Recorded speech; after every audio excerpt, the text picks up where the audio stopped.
Hello, Leo. Welcome to Cancer season. Cancer is a sign that comes just before yours. So, especially for you, Leo suns, this is the season that is a lead up to your birthday season. And you might think of it actually as the end of your solar year. At the end of your solar year, moving towards a birthday season or towards the renewal of a solar kind of energy for you Leo risings or Leo moon or other Leo placements, it is natural that this would be a period of time of introspection, reflection, and quietude.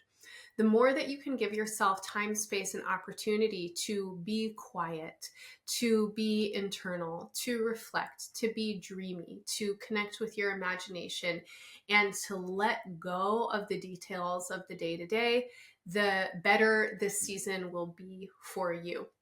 Now, I understand that life keeps lifing, and it's probably not possible for all of you to unplug all the time. And so, this is also a season that is asking for a kind of devotional practice or commitment to the qualities that I just mentioned. Even if you can take 5 or 10 minutes of quiet meditation every day at some point through the day, you will benefit so much from this kind of commitment throughout Cancer season.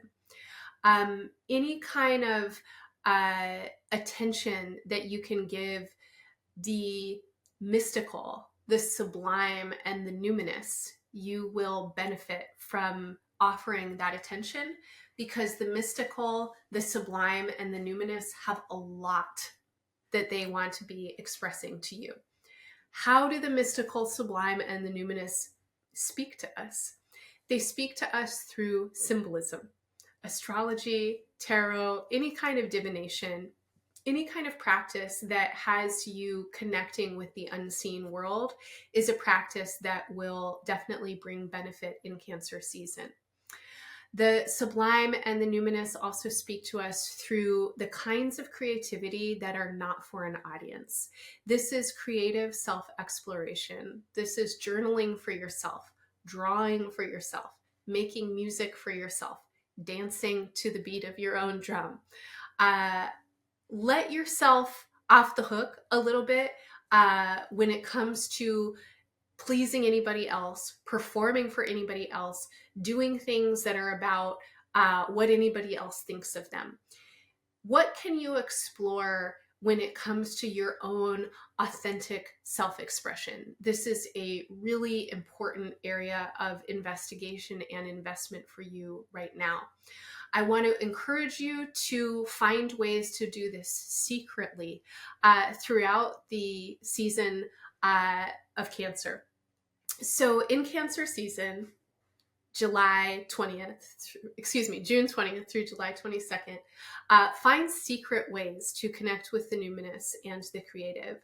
If you work a desk job, definitely keep a sketchbook in your desk drawer and take it out while you're in meetings and make little drawings. See if you can draw the feelings that you're having, maybe alongside any important notes that you're taking. While you are driving in your car, if you happen to drive in your car, or maybe you are taking public transit and you're listening to the radio or whatever streaming platform you prefer. Play with a little bit of audiomancy.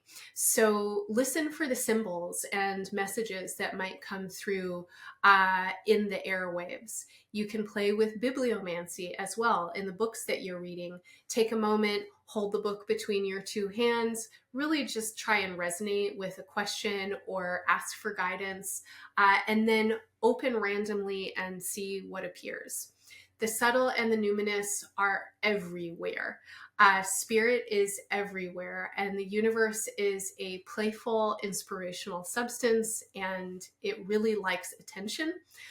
So when you give attention to the spiritual will speak to you.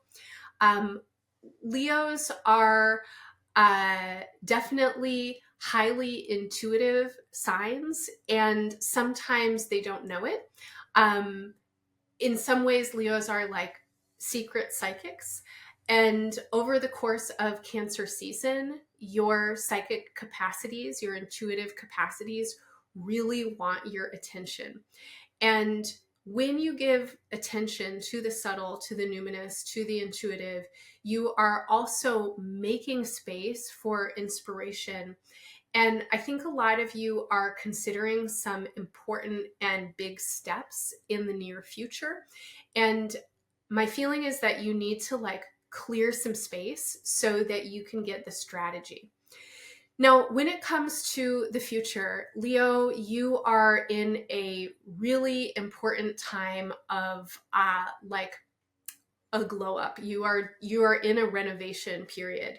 By this time next year, by June of 2025, you will have undergone some kind of really significant transformation when it comes to your identity.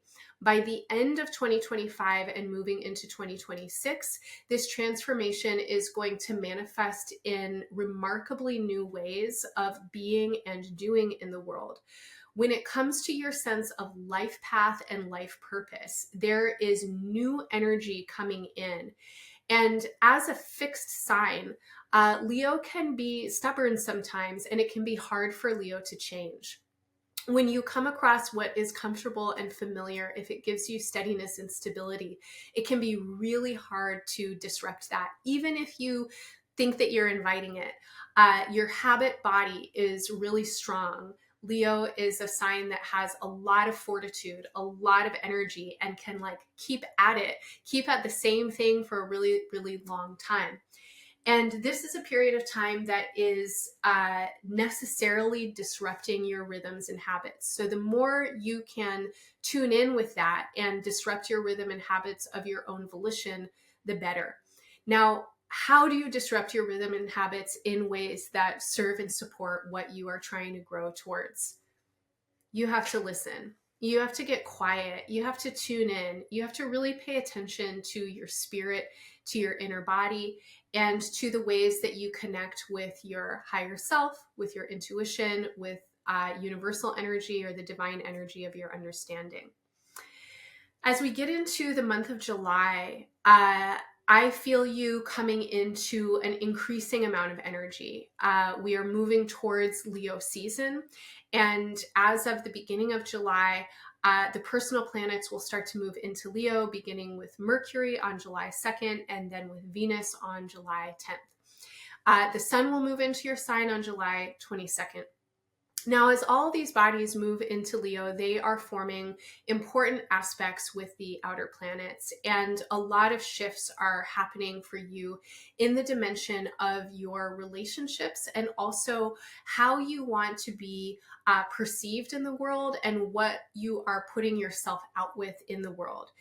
You have a lot of innovating and experimental energy right now. This is not a time to try and put yourself inside a box or put a frame around your identity. This is definitely a time to be kind of responsive to the way that evolutionary energy is flowing through not just your life, but also through the collective atmosphere. In part, the ways that you're changing have a lot to do with how the world is changing around you, how society is changing, how the environment is changing. And you want to be able to respond to that. So over the course of Cancer season, it is not necessary for you to know where you're going. And I understand that not really knowing what the outcome is going to be or what the goals are, or if you're going to get there, can be a cause for anxiety. But I really want to invite you to place your trust in a kind of larger flow. Let go of any idea of perfect outcomes. Let go of any idea that whatever you have formulated for yourself as a be-all, end-all goal is going to happen. See if you can just be open to other kinds of possibilities. New futures are presenting themselves to you, and you want to be ready to respond to those invitations. As we move through Cancer season, there are reasons for you to disrupt your own rhythms. There are also reasons that your rhythm might be disrupted, especially when it comes to the ways that you adult how you kind of hold your own power in the world, what you are trying to put out there, the ways that you might embody role modeling or possibility modeling in the world. These are places of innovation and experimentation, and they want you to be responsive to them. As we move towards the end of Cancer season and towards your season, there is a rapid acceleration of idea energy in the atmosphere and of communication. A lot of you might feel like your attention is being pulled into 1,000 different directions. And I think that for many of you, that is absolutely true. This is a time to be discerning and careful around what you do with information. There is a plenitude of information. There is an overabundance of information, and not all information is valuable or helpful. So pay attention to the ways that you absorb and metabolize information, and be skillful with the ways that you seek it out. I would definitely recommend putting parameters on how you use the internet and social media, especially between the end of July and the beginning of September. You want to be able to focus your energy intentionally and not just allow it to get pulled by whatever might be passing across your screen. And the same goes for social invitations. There could be a lot of reasons that other people are giving you to go this way, go that way, go a million different ways. Be discerning. You do not have to say yes to every invitation. Having boundaries and containment around your own time and knowing what your priorities are going to be of benefit to you in the long run. That said, this is an amazing time for networking and for making new friends and building and opening new opportunities for yourself. So be skillful and be discerning. I'm not saying to say no to every opportunity. I'm saying to say yes to the right ones. I'm not saying to block out all information. I'm saying to be in choice around what information you let in, because the information that comes into your eyes and into your mind will then come into your body, will then manifest in emotion and in action. And I think that you want to be positioning yourself towards efficacy in some way. There is an increasing amount of power building in your body, and you want to have agency and choice as much as possible around how that power manifests. And in order for you to do that, you want to be conscious and in choice around what's happening in your mind. So the last thing I'll say, Leo, and I'm going to do this right now too, breathe. Invest in deeper breath. Breathe collectively. Breathe in relationship. You are always breathing in relationship. Your inhalations are the exhalations of plants and trees. Your exhalations are the food of plants and trees. The more that you can attune yourself with the rhythm of earthly breath, of the breath of reciprocity and mutuality and connection, the more you will be able to listen deeply, to attune to the subtle and the numinous, to be discerning around how information comes in and affects you, and in choice around how you want to express yourself and communicate and move your energy out into the world, which is definitely an invitation that Leo season is going to bring. I'm wishing you all the best in Cancer season and beyond. See you soon, Leo. Bye for now.